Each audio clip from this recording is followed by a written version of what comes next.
How am I doing? I don't know. How you doing? I'm doing okay. And tonight we're talking about garlic. Yeah, baby. That's what the show is actually about. The show is about garlic. I'm talking to you tonight about garlic. I don't know why we haven't spoken about garlic up to this point, but it's time that we speak about it. Um, there are movies. One of the criteria for determining whether a movie is one of my all-time favorite movies, of which, and my good friend Bob Rose and I, we had this discussion, like, how do you know, how could you possibly make a top 10 list or top 20 list or top 40 list? It's impossible.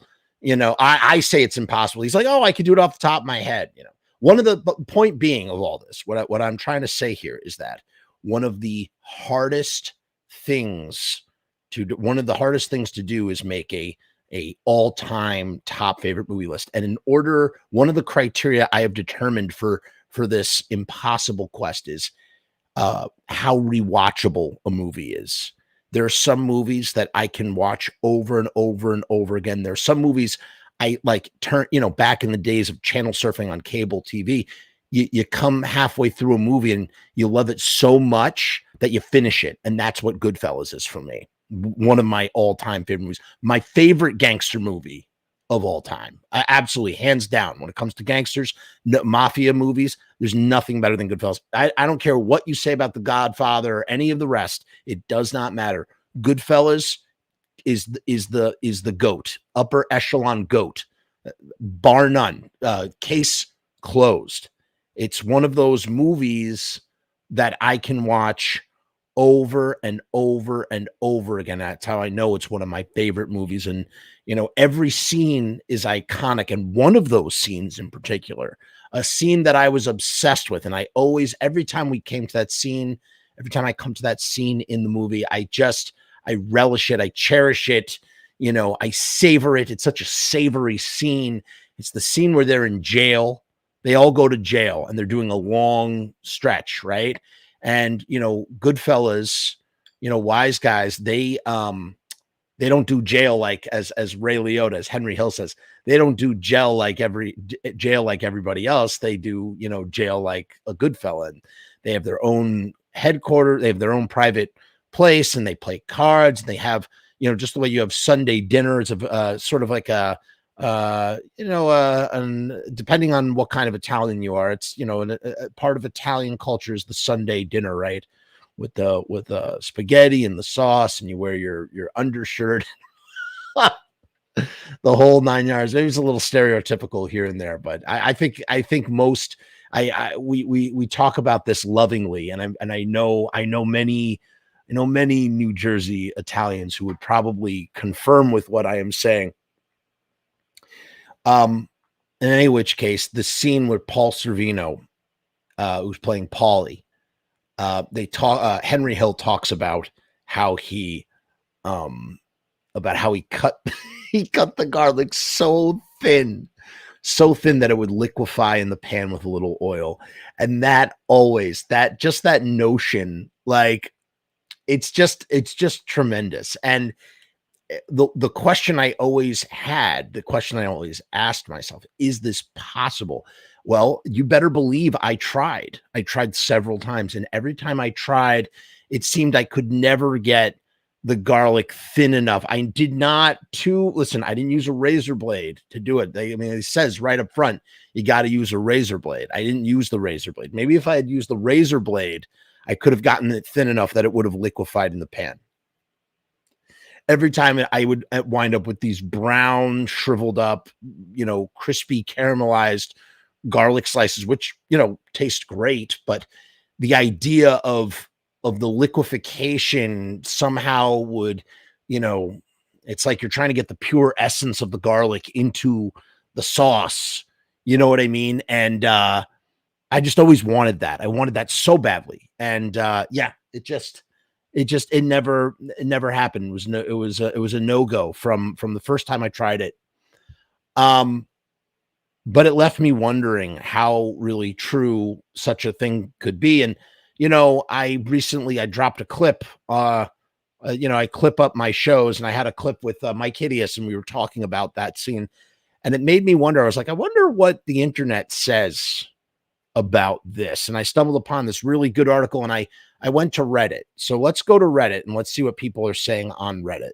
Before we go to Reddit, real quick, just want to let you know our sponsor, Riot Stickers. We have a special deal with them. You can get 200 die cut stickers for $69. So if you like garlic shaped stickers, you can get a garlic shaped sticker if you wanted, using the die cut method for stickerology with CEO Sharpie Riot himself. Link is down in the description. Should you be so curious as to inquire about Riot Stickers. And let's listen to our little theme song, and we will dive into the rest of this episode, shall we?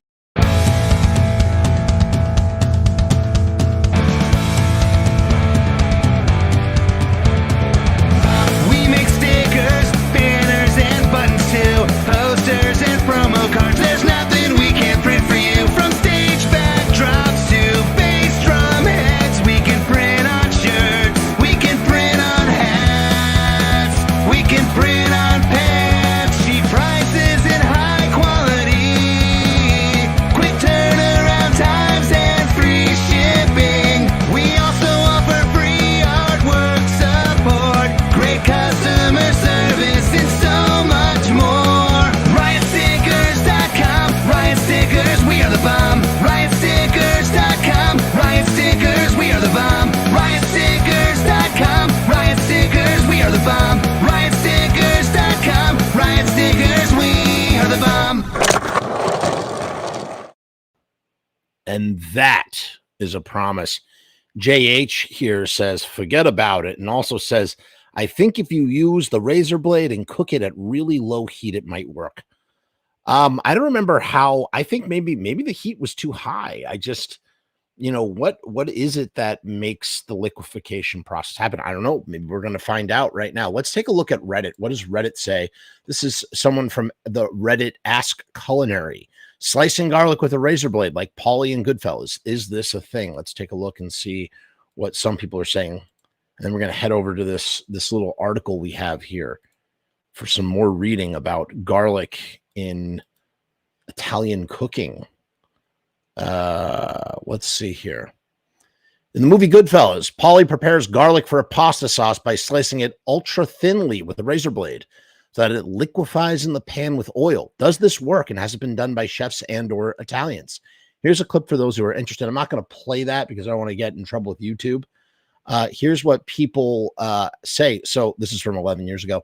Paul Sorvino, who played Paulie, R.I.P., was on Letterman one night around about when that came out. So that would have been around 1990. And he said that was how the mob boss cut up his garlic in real life. So they put it in the movie. So apparently that is a real thing done by real mob bosses. Kind of reminds me of the story that James Gandolfini used to talk about.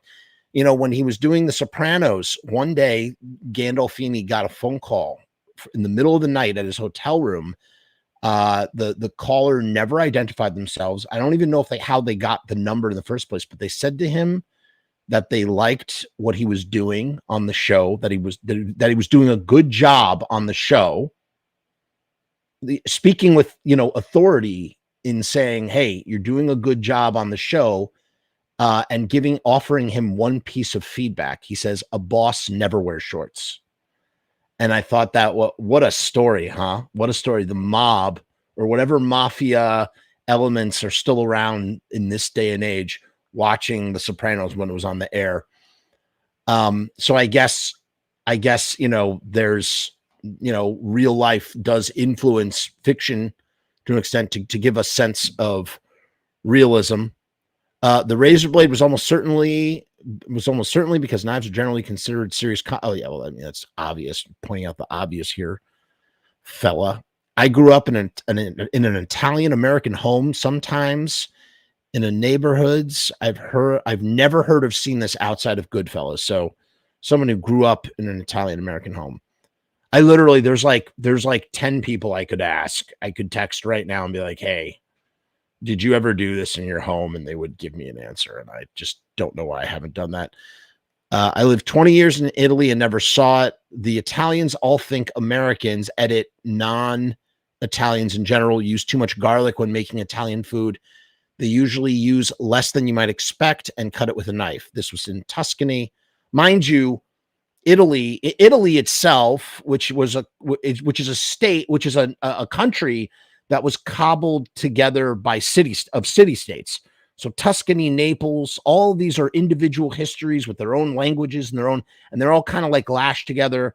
Northern Italy is very different from Southern Italy. Northern Italy, there's a lot more money. In Southern Italy, there's a lot more poverty, and that has its whole dynamic. And Italy has a fascinating history, of which I've only barely scratched the surface. When I was, we did a whole thing about how capicola became gabagool, which I highly recommend you check out. It's a great article from Atlas Obscura. We read it, and I wish I had done a better job of it too, because we did it when I was overseas, and I feel like my Wi-Fi wasn't good, my Wi-Fi wasn't good. Someone else says, my money says that this was a creative license to sell the idea, as the rest of the scene does, that they adapted their lives slightly to fit with life on the inside. That's a good point. Everyone's got that idea rattling around in the backs of their minds about prisoners having tons of makeshift items to accomplish certain tasks, shivs, homemade, but that is true. That's honestly true. They do. In fact, you'll never find, prison is a place where you'll find some of the most ingenious ingenuity out there, because people want to do things, and they find, if there's a will, it's probably the greatest example of where there's a will, there's a way. If you have a will, you will find a way. And people do that all the time in jail, man, all the time. Just gives you burnt garlic. That was my experience. Unless you just want to heat up the oil before immediately putting on pasta, I would just chop it up normally. Yeah, I feel like it goes against physics for it to liquefy in oil.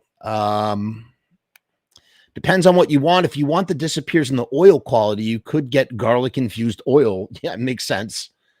If you want it to be very fine bits of garlic without smashing it, I would recommend a microplane. If you want thinly sliced garlic, yeah. I feel like it's just not really possible. This worries me a bit, since the last time I fired up my smoker, threw a few bulbs now. I remember this line in Bourdain's book, Anthony Bourdain, the chef, where he references this scene and tells people that this is how it's done. He's referring to slicing the garlic thin in general, though, not specifically with a razor blade. You would imagine that this would have been tried on a show. What was that show with the two guys that tried to mimic things in movies? Fuck, what was the name of that show? With Jamie, the guy who looks like a walrus. Jamie and someone else. The two guys. One guy has glasses. Both have glasses. One guy wears a beret and he has facial hair, makes him look like a walrus. What the fuck? Not how was it made? What the hell was the name of that show? Mythbusters.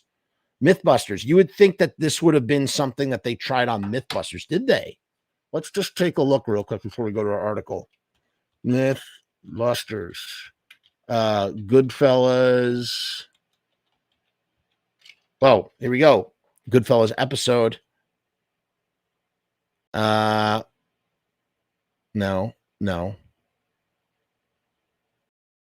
Here, crimes and misdemeanors. Huh.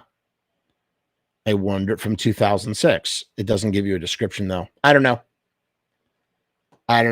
Goodfellas, garlic here. That's the last thing I'm going to search. And if this doesn't come up, we're just going to move on. We will just move on if this doesn't work. No, come on. Wait a minute. Is this? Oh, here we go. On Rachel Ray. Is this it? Well, how about that? I hate Rachel Ray, by the way. It's not that I want to hate people, but I hate Rachel Ray with a passion. She doesn't tip. She's not a tipper. Yeah, there's Paul Sorvino. Paulie thin. He sliced it Paulie thin. She asked him to recreate the iconic moment when he visited our show. This is on Facebook video. Here, I'm going to put the link in the description. I'm not going to play it, though, because I don't want to get in trouble. Yeah, look at him doing it. Wow. Fuck it. If I have to cut it out, I'll cut it out. Here, check this out. All right, so here he is doing it. One thing I'm not going to do. It's just him. He's not actually here. All right. Here, let me press play. I'm not going to play the sound. All right, there he is on Rachel Ray. I really do dislike her greatly. I know she has like a lot of detractors who don't like her either. I dislike her. She doesn't tip waiters. This is as I understand it. Look at that. You shave the garlic. They were Joe Montana's hands, right? I'm a sculptor. I'm a penis. That's right. Look at Paul Sorvino there. It's such a shame he's gone. Look, all right, he's going to do it. Look, he's doing it. There he is. He's doing it. Wow. Wow, it's actually pretty thin. Look at that. He's doing it. He's actually doing it. But does it work? That's what I want to know. He's got good cuticles, good nail beds. All right, that was it. That was fun. All right, so, but here's the real question. What Goodfellas got right? It wasn't, I said what Italians got right. What Goodfellas got right about garlic. So let's take a look at that right here real quick. Just give me 1 second. Here it is. This is from Taste, and it's by Jason Diamond. And it's from September 26, 2023. And there's the famous, iconic, look at those nail beds. Now I notice everybody's nails, now that I'm finally stopped biting my nails. How a famous Scorsese scene taught a generation to slice just a certain way. It's one of the most iconic scenes in one of the greatest movies in American history. And it has almost nothing to do with the rest of the plot. It's mob capo Paulie Cicero, played by the late Paul Sorvino. He's in a minimum security prison with the rest of the wise guys. They bribe the guards so that they can have all the stuff they need for a proper Italian dinner, which they are about to cook. And, of course, Vinnie puts too many onions in the sauce. That's what always happens. He puts too many onions in the sauce. Vinnie's making the tomato sauce, his meatballs, a mixture of veal, beef, and pork. Too many onions. There you go. See, too many onions. Johnny Dio's cooking T-bones in a pan over a portable electric burner. Then Henry Hill, played by Ray Liotta, shows up with the fresh Italian loaves, the prosciutto, the salami, and a bottle of J&B Scotch. There's some Bobby Darin playing, and most importantly, they're using Paulie's system for slicing garlic in a seemingly knife-free environment, so thin that it used to liquefy in the pan with just a little oil. It's just such a wonderful little detail. Liotta's Hill said in a voiceover, adding, "It's a very good system, but is it? I've never seen anybody do it that way." Sabino Curcio tells me of Paulie's approach, which we see almost exactly halfway through the 1990 film Goodfellas. I figured out if anybody knew, it would be, I can't say his fucking name, man. Curcio. The growing up Italian podcast host was raised behind the counter of his family's Brooklyn sandwich spot, Anthony and Son Panini Shop. What's crazy about the garlic thing is that it's the Italian Americans that really claim that the garlic, not the Italians in Italy. Sorry. What's really crazy about the garlic thing is that it's the Italian Americans that really claim the garlic, not the Italians in Italy. They make fun of us a lot for using it so much, as we just read in Reddit from that other thing. Sabino doesn't know exactly how the garlic became a staple in Italian dishes made in the United States, but there are ideas about when it started to become so prevalent. When Danielle Caligari wrote about for Taste in 2020. Sabino says, I'm saying Sabino because I can't pronounce this guy's last name. Sabino says it's not far-fetched, though, that somebody would use a razor to slice it extra thin, since everybody has their own way of doing it. Some people put the knife over it to make it flat before chopping it. I've done that. Others chop it extra thin. It depends on the person, really. I like to use a garlic smasher and just immerse it. I like to immerse it, almost blend it into the sauce. As for the famous garlic bread sandwiches, including one variation on the classic chopped cheese, oh my God, that sounds delicious. A chopped cheese with garlic bread. My personal favorite, a chicken sandwich with broccoli rabe, mozzarella sticks, cherry peppers, and vodka sauce poured on top. Yum. They make it his family shop. Sabino tells me it would be too time intensive to chop as much garlic as they need to satisfy their customers. So they use granulated garlic. About 2 gallons a week, he says, is a staggering amount required. So granulated garlic, it's like, that's like the garlic powder, which is just does not compare to fresh garlic, right? I mean, you can get the garlic cloves and just, that I feel like that's, or you could buy the frozen stuff that's already pre-minced. That's really good. We got basil and garlic like that. It's really nice. Garlic bread is what got me thinking about garlic and its impact on Italian-American cuisine, especially the type that we define as red sauce. When I was out in Los Angeles last summer and eating at a famous yacht rock haunt, Dan Tana's, in the city's West Hollywood neighborhood, my friend told me something that I wasn't expecting, that I must try the garlic bread. I haven't had somebody tell me that since I was 10 and enjoying Pepperidge Farm loaves. I heated it in the microwave, or the Little Caesars crazy bread that I would happily ruin my dinner with if given the chance. But I couldn't say no to my 3 favorite things in one bite: bread, cheese, and garlic. I mean, really, who doesn't love bread, cheese, and garlic, right? It's a perfect combination. What I was surprised to find was that it wasn't like the garlic bread that I was used to. The sort that I make at home on a split loaf of semolina, slathered in garlic butter with some fresh parsley and sea salt sprinkled on top, or even the knots I get at my local slice spot, with little chunks of garlic that are visible to the eye. For me, here's the problem with garlic bread and cheesy bread and pizza, especially when you order, every once in a while. I'm a pizza snob. I think I'm a pizza snob. I'm a real purist when it comes to certain types of pizza, but I like to roll around in the mud, as Iggy Pop used to say. I love to roll around in the mud. I love junk pizza too. It has its time and its place. Although I will tell you, the last time I ate Domino's, I just was like, never again, dude. It was just heavy and gross. And then we recently got a pizza oven that I would love to just talk about on an episode. Like, I need to talk about this pizza oven. I got one of those Uni ovens, and it is like, we're making like Napolitan style pie. And I wrote a whole, go to Frumess, go to the Frumess website, go to the Frumess blog, and you'll see my detailed report about the Uni pizza oven and why I love it so much. That aside, every once in a while, we love Papa John's in our house. Why? The stuffed crust. I can't get enough stuffed crust in my life. It's the worst thing for you, but I fucking love it.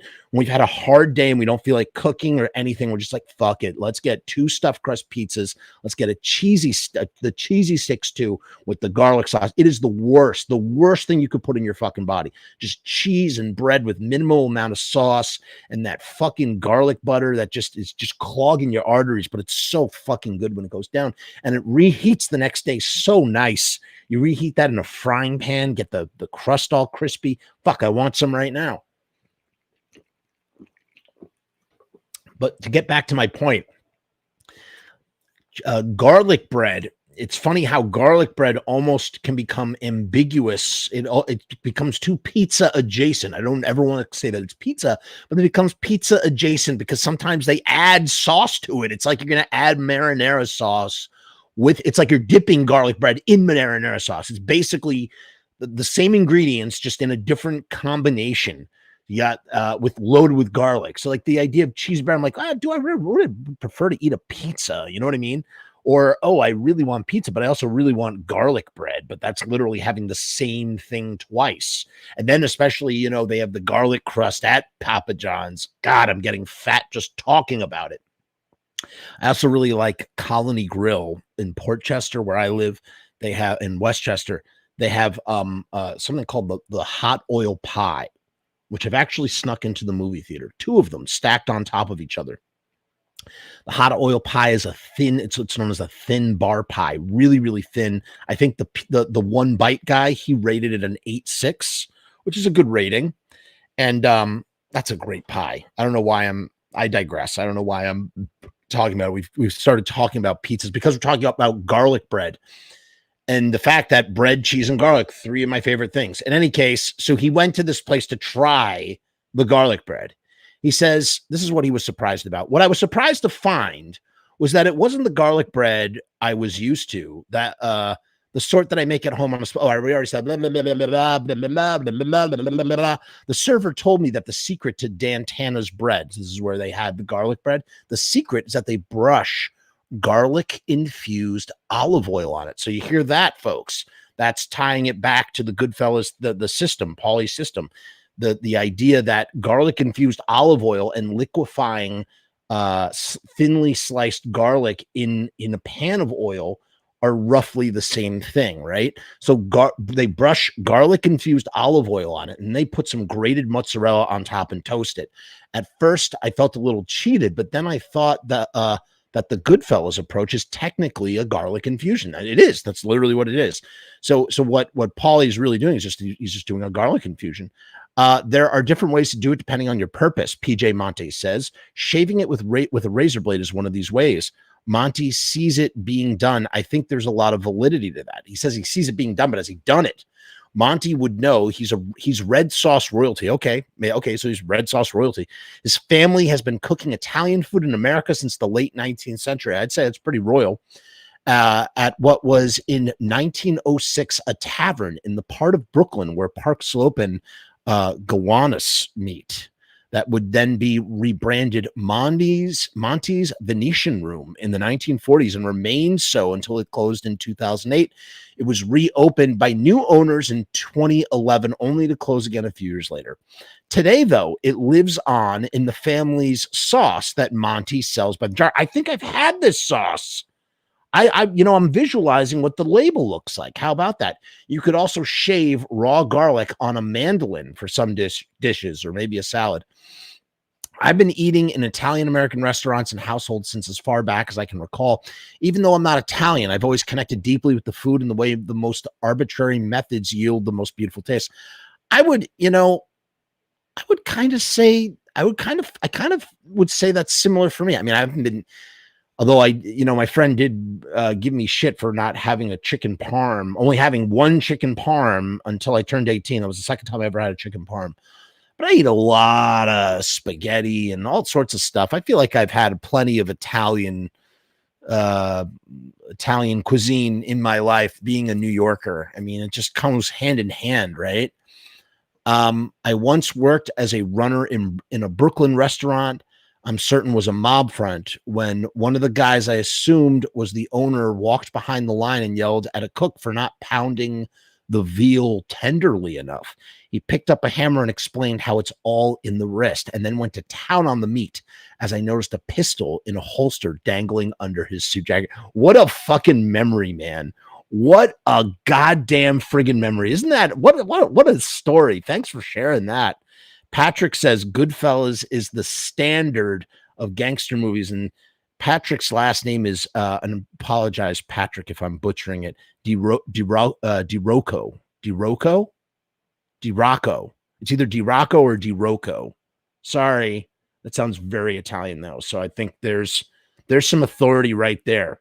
Okay, Goodfellas is the standard of Italian gangster movies or gangster movies, whatever.